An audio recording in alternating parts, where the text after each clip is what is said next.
Welcome na naman sa ating YouTube channel guys. It's Ate Weng na naman mga kaweng. Kumusta po? Ngayong araw ay gagawa na naman tayo ngayon ng suman na gawa sa tapioca balls. Ayan po.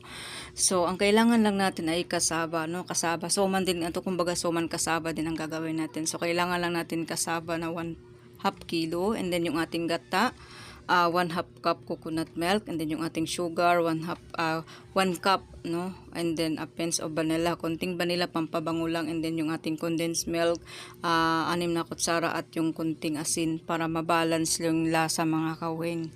Ayan, pagkatapos maglagay tayo ng tubig, 1 cup na tubig, no. So kasi konti lang naman ang gagawin natin, tayo lang din naman kasi ang kakain. So yan po guys, ang suman na ito guys ay sobrang sarap. I-mix lang natin lahat mga ingredients para mahalo lahat. So ayan, so para ka lang din naman gagawa ng suman na balanghoy. Ayan, so ito ay hatiin natin sa dalawa, okay?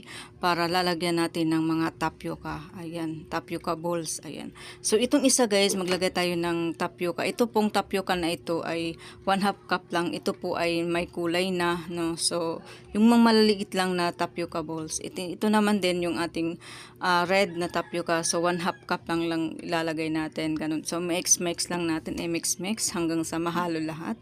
Ayan na. So I think okay na. Ayan po yung ating mga nagawa. So ngayon ay ibabalot na natin ito sa dahon. Ayan po. Ang paglagay nito ganyan, 1 kutsara ng tapos yung green naman, ayan. So para ka lang din naman nagbabalot ng suman. So ayan, natin, ibalot natin, itupi natin ganyan. Ayan. And then isa pa, hanggang tapusin lang lahat hanggang sa matapos. Ayan po ha.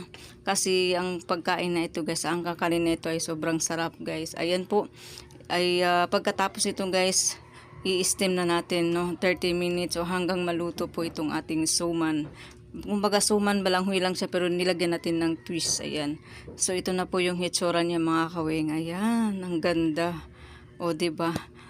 Lalo sa mga bata guys, makapakakain mo talaga nito dahil yung kulay niya ba. Ayan. So yun po guys, yung ating suman na balanghoy na ginamitan lang natin ng twist. Ayan po. So yan po, buksan natin at tayo kakain. Yan. Ay, ang sarap.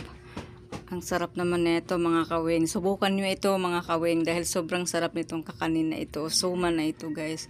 Yan, para siyang yung basta masarap siya. Yun lamang po. Salamat sa panonood. Bye!